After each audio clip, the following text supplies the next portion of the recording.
दोस्तों थंबनेल देखकर तो आप समझ ही गए होंगे कि वीडियो में किस चीज पर और क्या बात होने वाली है। अगर आप गुटखा खाते हैं या किसी ऐसे शख्स को जानते हैं जो गुटखा तंबाकू खाता है तो ये वीडियो स्किप मत करिएगा, क्योंकि अगले 5 मिनट में आपको पता लग जाएगा कि ये गुटखा यानी कि जहर कैसे बनता है और इसमें ऐसी क्या चीज है जो धीरे धीरे इंसानों को अंदर से खत्म करती जा रही है। बहुत से लोग सोच रहे होंगे, अरे हटाओ यार, क्या वीडियो देखना है, हमको तो पता ही है निकोटीन ही होगा और क्या हो सकता है। तो दोस्तों आपको बता दूं, आप सही हैं, लेकिन सिर्फ 30% ही, बाकी का राज आपको आगे पता लग जाएगा। तो बिना टाइम बर्बाद किए चलिए शुरू करते हैं इस वीडियो को। दोस्तों गुटखा या किसी भी कंपनी का पान मसाला हो, उसमें नीम, सुपारी, लौंग, इलायची और वाइटल जैसी चीजों का होना तो लाजमी है और निकोटीन वगैरह तो आप जानते ही हैं, पर असल में जो चीज दिखाई जाती है वो पूरी तरीके से सच नहीं होती और ये वीडियो उस आधी सच को पूरा करने के लिए ही बनाया गया है। तो दोस्तों सबसे पहले तो उन फलों को इकट्ठा किया जाता है जिनसे सुपारी निकाली जाती है और उन फलों में से सुपारी को निकालकर एक लाल उबलते हुए रंग में डाला जाता है ताकि इसे खाने वाले का मुंह लाल हो जाए।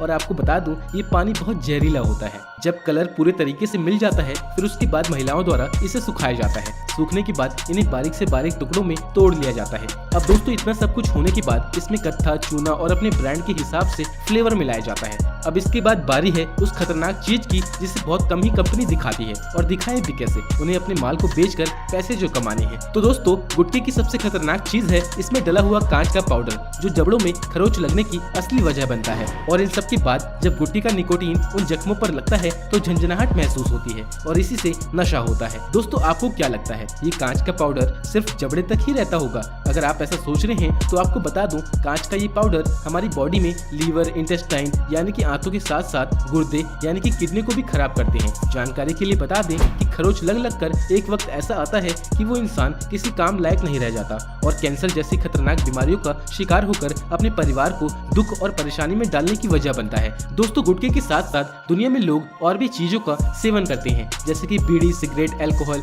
लेकिन गुटखा इसमें से सबसे प्रचलित और खतरनाक नशा है। पहले ये शौक बनता है और फिर इसकी आदत पड़ जाती है और इसके बाद कब इसकी लत लग जाती है इंसानों को पता नहीं चलता। अब दोस्तों आपको बता दो कि गुटखा का सस्ता होना और आसानी से उपलब्ध हो जाना इसकी लत लगने का सबसे बड़ा कारण है। आप लोग ये जानते होंगे कि कई लोग चाहकर भी गुटखा जैसे हानिकारक नशीले पदार्थ को छोड़ नहीं पाते। नशा छोड़ने के लिए कई तरह की दवाएं और रिहैब सेंटर तक जाना पड़ता है। गुटखा खाने से मुंह और फेफड़ों का कैंसर भी होता है, लेकिन इतनी बड़ी बीमारी के बावजूद भी लोग गुटखा खाते हैं। पर दोस्तों आपने सुना होगा, आदत कैसी भी हो पर छोड़ी जा सकती है। गुटखा छोड़ना इतना आसान तो नहीं है कि आज सोचा और कल खाना बंद कर दिया, इससे शरीर को नुकसान हो सकते हैं। आप रोज धीरे धीरे करके इसकी क्वांटिटी को कम कर सकते हैं। अगर रोज 10 पुड़िया खाते हैं तो पहले 8 करें, फिर 5 करें, फिर 2 और ऐसे करते करते आप इसकी लत भी छोड़ सकते हैं और आपके शरीर को इससे किसी तरीके का नुकसान भी नहीं होगा।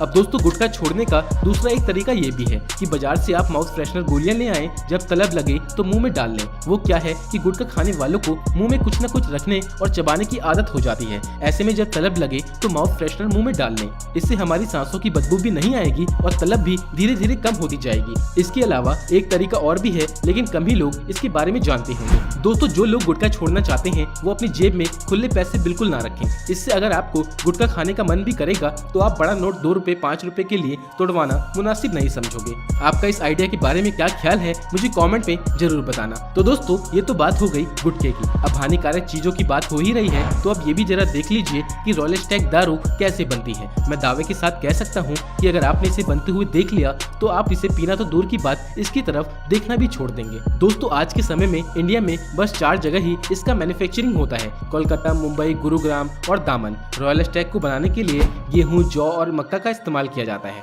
सबसे पहले इन अनाजों को खेत से निकालकर ट्रांसपोर्टेशन की मदद से फैक्ट्री में लाया जाता है और यहीं से शुरू होता है दारू बनने का पहला स्टेज। दोस्तों पहले तो इन अनाजों को 12 घंटे के लिए पानी में छोड़ दिया जाता है, उसके बाद इन्हें सुखाया जाता है और जब ये सूखने की कगार पे आ जाते हैं तो फिर से इन्हें 14 घंटे के लिए पानी में डाल दिया जाता है। अब 14 घंटे बाद इन्हें निकाल कर सुखाया जाता है। आपको बता दूं कि इन्हें सुखाने के लिए किसी मशीन का इस्तेमाल नहीं होता, बल्कि इसे एक कमरे में कुछ दिनों के लिए फैला दिया जाता है। लगभग 1 हफ्ता बीत जाने के बाद मॉल्टिंग प्रोसेस का इस्तेमाल किया जाता है। दरअसल दोस्तों मॉल्टिंग के लिए धुएं वाली आग लगानी पड़ती है और इस आग को 2 दिनों तक अनाज वाले कमरे में रखा जाता है ताकि दारू में स्मोकी फ्लेवर मिल सके। दोस्तों 2 दिन बाद इनकी क्वालिटी चेक करने के लिए इनकी सैंपल्स को चेक किया जाता है और अगर सैंपल्स पास हो गए तो इन्हें कन्वेयर बेल्ट के जरिए पीसने के लिए आगे भेज दिया जाता है। इसके बाद इन्हें अल्कोहल में बदलने के लिए अनाजों को सड़ाया भी जाता है और इस काम को तेज करने के लिए इसमें खमीर यानी कि यीस्ट भी मिलाया जाता है। ये सिलसिला पूरे 2 दिनों तक चलता है, जिसके बाद बहुत तेज गंध वाला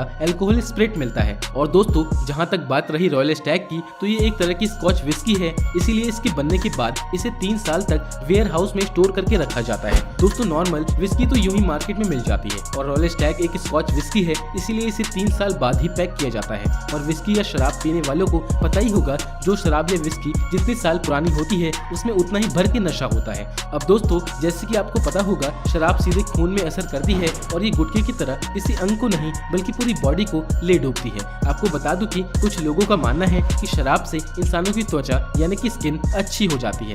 और आपको सच ये भी बता दूं कि हमारे विज्ञान ने भी इस बात का साथ दिया है। स्किन के मामले में शराब लाभदायक है, लेकिन सीमित मात्रा में। और यहाँ तक कि विज्ञान का ये भी कहना है कि शराब दिल के मरीजों के लिए कुछ हद तक फायदेमंद है।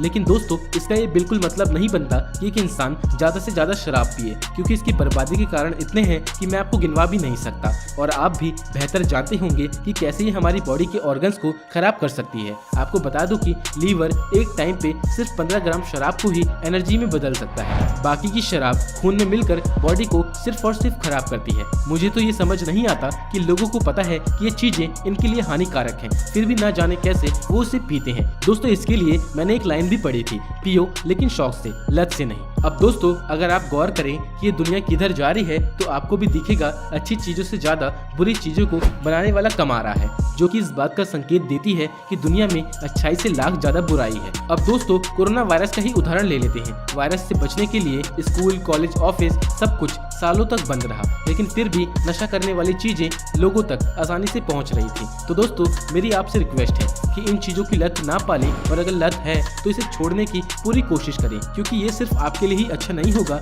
आपसे जुड़े हर लोगों के लिए बेहतर साबित होगा। आपकी सेहत भी अच्छी होगी, आपके होने वाले बच्चे भी अच्छे होंगे और आपकी जिंदगी एक बेहतर तरीके से गुजरेगी। तो दोस्तों आज की इस वीडियो में इतना ही। उम्मीद है कि आपको ये वीडियो अच्छी लगी होगी। अगर अच्छी लगी तो इस वीडियो को लाइक करने के साथ साथ अपने दोस्तों के साथ शेयर भी जरूर करिएगा, ताकि और भी लोगों की जिंदगी बर्बाद होने से बच सके। और ऐसे ही अमेजिंग वीडियोस को देखने के लिए सब्सक्राइब करें हमारे चैनल अननोन फैक्ट्स हिंदी को। चलिए अब मिलते हैं अगली वीडियो में। आपका कीमती समय देने के लिए बहुत बहुत धन्यवाद।